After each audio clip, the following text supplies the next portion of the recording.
Prvo poglavlje. Po rođenju sam ženevljanin i moja obitelj je jedna od najodličnijih u toj republici. Moji su preci niz godina bili savjetnici i gradski vijećnici, a otac mi je časno i dostojanstveno obnašao mnoge javne dužnosti. Svi koji su ga poznavali, poštovali su ga zbog njegova integriteta i neumorne brige za opće dobro. Mlađe je dane proveo u neprestanoj zauzetosti problemima svoje zemlje.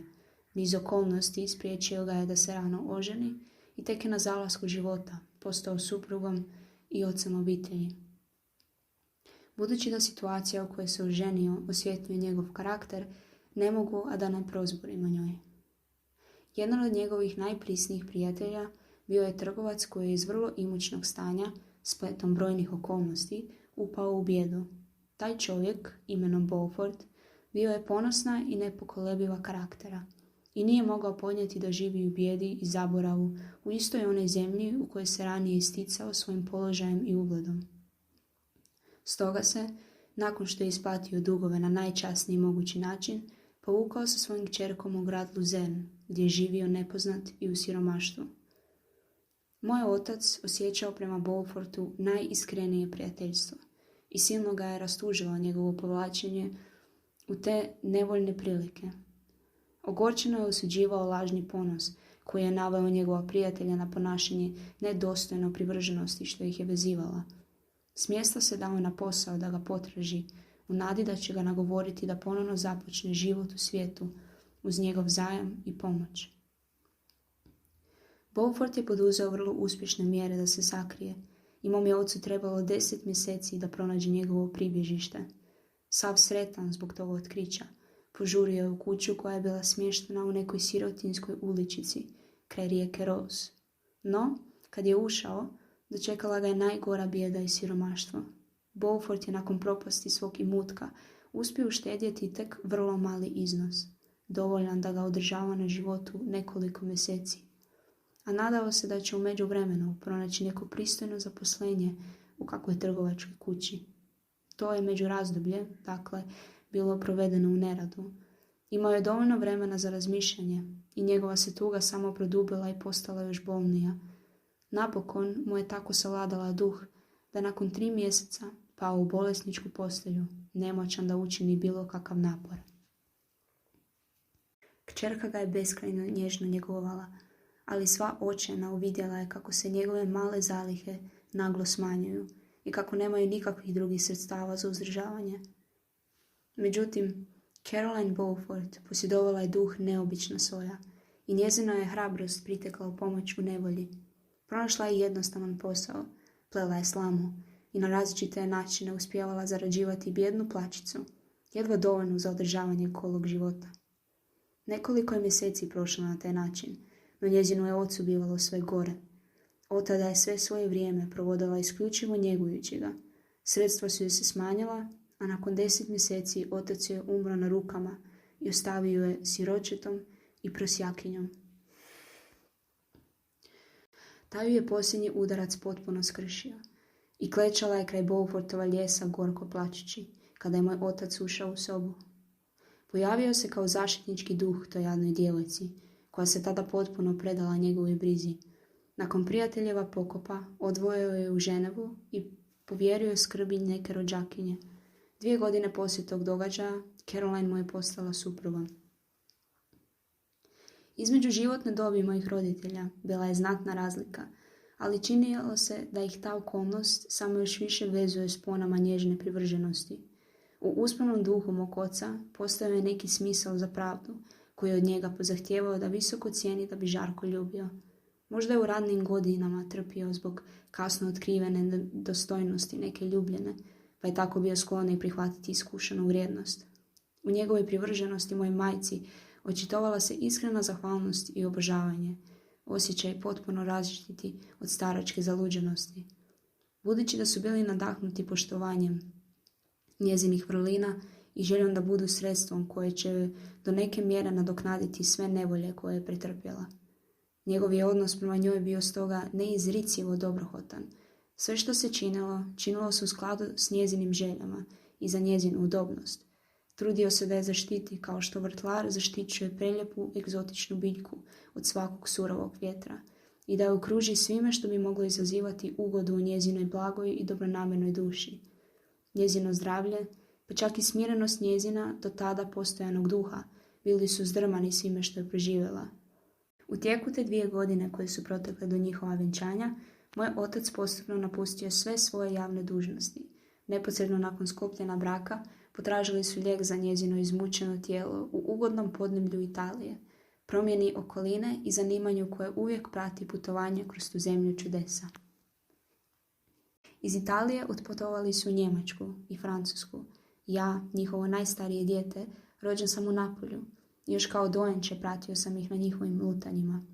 Ma koliko da su bili privrženi jedno drugome, činilo se da iz samog rudnika ljubavi izvlače neiscrpne zalihe nježnosti da bi me njima obasuli. Nježno milovanje moje majke i smiješak mog oca prepune kod dobroćudnog užitka dok me promatra. Moje su prve uspomene.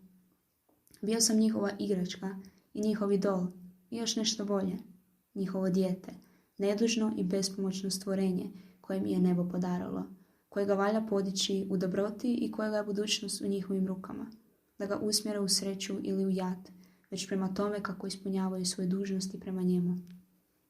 S tom dubokom sviješću o tome što duguju biću kojemu su podarili život, dodanom onom budnom duhu nježnosti što ih je oboje nadahnjivao, može se lako zamisliti kako sam, premda sam svakog sata mog života u najnježnijoj dobi primao pouku o strpljenju, milosrđu i svladavanju sama sebe, bio u tolikoj mjeri vođen nekom svilenom uzicom da mi se sve proživljeno činilo tek jednim njezinim nizom užitaka.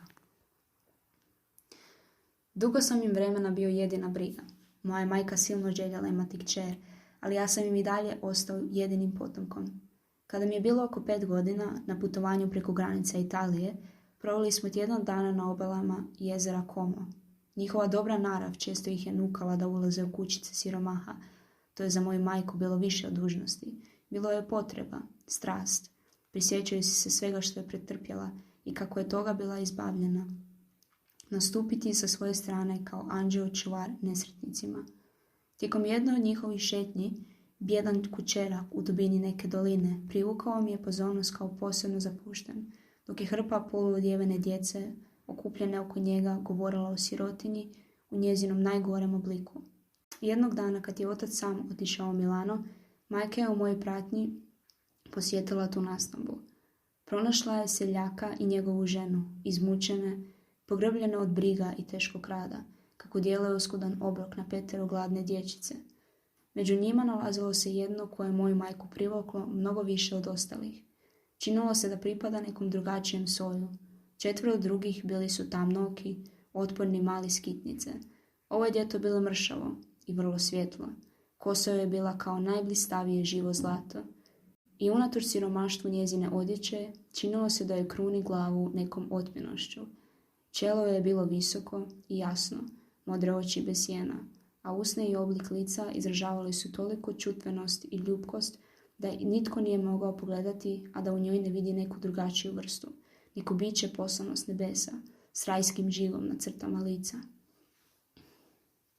Seljakinja koja je zapazila kako moja majka pogledom punim divljenja i čuđenja promatra tu prekrasnu djevojčicu, revno je ispričala njezinu povijest. Ona nije bila njezino dijete, već kći jednog milanskog plemića. Majka je bila Njemica i umrla je pri porodu. Dojeće su dali tim dobrim ljudima da ga othrane, tada su bolje stajali. Nisu bili dugo oženjeni i tek im se rodilo najstarije dijete. Otac njihove štićenice bio jedan od onih Talijana koji su odgojeni u uspomeni na nekadašnju slavu Italije. Jedan od Schiavi Ognjor Frementi, koji je davao sve od sebe da ostvari slobodu svoje zemlje. Postao je žrtvom njezine slabosti. Je li u međuvremenu umro ili je i dalje trunuo u austrijskim zatvorima, nije poznato. Imanje mu je konfiscirano, dijete mu je postalo siroće i prosjakinja. Ostala je sa svojim skrbnicima i cvjetala u njihovoj surovoj nastambi, ljepša od vrtne ruže među tamnolistim kupinama. Kad se otac vratio iz Milana, zatekao me kako se igram u velikom salonu naše vile s djetetom ljepšim od kerubina s umjetničke slike, stvorenjem kojemu je lice upravo zračilo ljepotom i kojemu su stas i kretnje bili gipki od planinske divokoze. To se predviđanje ubrzo razjasnilo. S njegovim dopuštenjem moja majka uspjela privoljeti njezine seljačke skrbnike da joj prepuste svoju štićenicu. Oni su iskreno voljeli to ljubko siroće.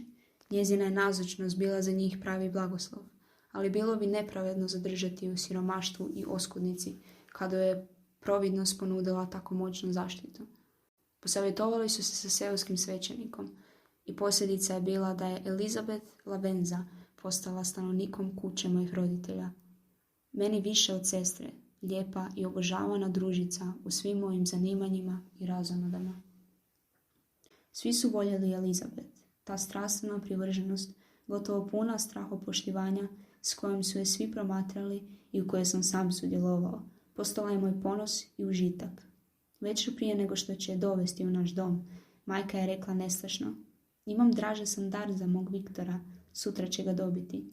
I kada mi je sutradan predstavila Elizabeth kao taj obećani dar, ja sam s djetinjom ozbiljnošću doslovce protumačio njezine riječi i prihvatio Elizabeth kao svoju da je zaštitim, ljubim i obožavam. Sve pohvale njoj upućene primao sam kao da se odnose na moje vlasništvo. Jedno smo drugo prisno nazivali imenom bratića i sestrične. Nijedna riječ, nijedan izraz ne može jasno iskazati i utjeloviti onu vrstu odnosa u kojem je ona stala prema meni. Moja više nego sestra, jer će do smrti biti samo moja.